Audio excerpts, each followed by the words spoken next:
Hi everyone, it's Jim the Iowa Tesla guy. I'm sitting in the new Model Y Juniper. I'm at the Chattanooga Charge and Tesla's here and they're giving free test drives in the Model 3, the Cybertruck, and the new launch edition Juniper. I've got, if you follow my channel, I've got two Model Ys. They're both hardware 3 Intel. One's a very early 2021, the other one's 2022. I have a feeling that this is going to ruin those cars for me. I've heard so many things. I'm not going to rehash all the things that you've seen on all the videos. It's been very well documented, but this is just my quick introduction from someone that owns an old Model Y compared to what it's like to get in a new one. So with that, let's just hit the road. All right, the first thing we got to get used to is how we actually turn this thing into reverse here. So pull that down on the screen. No more stocks. We do have a small stock here for a turn signal, but the normal stock is gone. So let's see what it's like to get this thing on the road. Okay, I can already tell that the interior cabin noise in this thing is just quiet. Oh my gosh. This is, you can obviously have a conversation. I don't have a special mic, it's just my camera phone.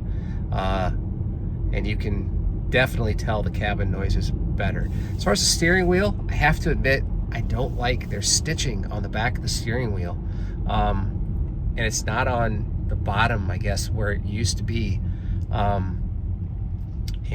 actually don't like that because my fingers kind of hit there. But with that, let's just kind of get out on the road here and see what this thing can do. Love the interior upgrade, the Alcantara, the LED lighting. That's really nice. Overall, the fit and finish of this thing is just top notch.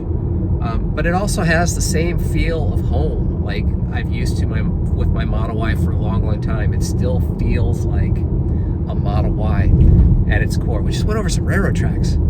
That was like nothing. My car, definitely, the rattles and the suspension are definitely better, much better than if you're in an early Model Y. It's my first time in an FSD 13 car, and there are differences. For those of you that have only experienced FSD with V12, let me tell you, it's definitely different.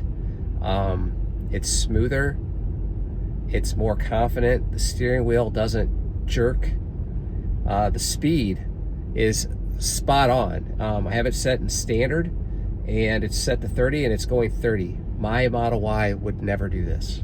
In fact, 12.6.4 is pretty bad.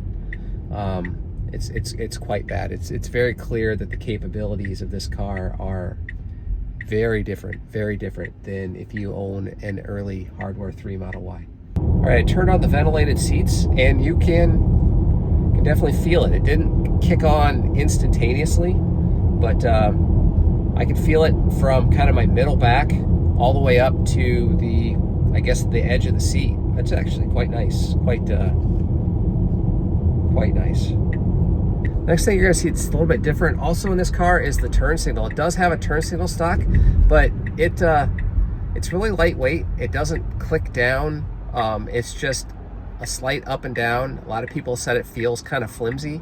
I would agree, it does feel a little flimsy, but if you're running on FSD, you're never gonna touch it.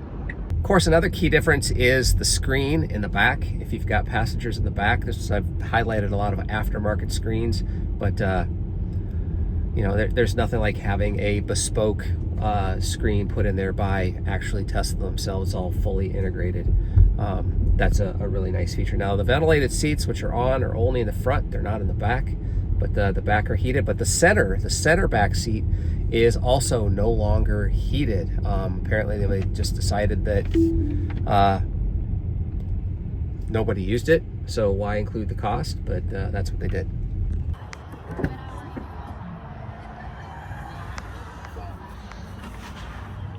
Some packs down there. The back seems rather similar.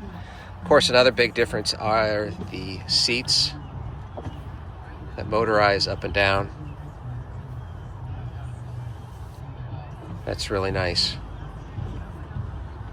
They move actually pretty quicker than I would have expected. They say that they're the fastest moving seats on the market right now.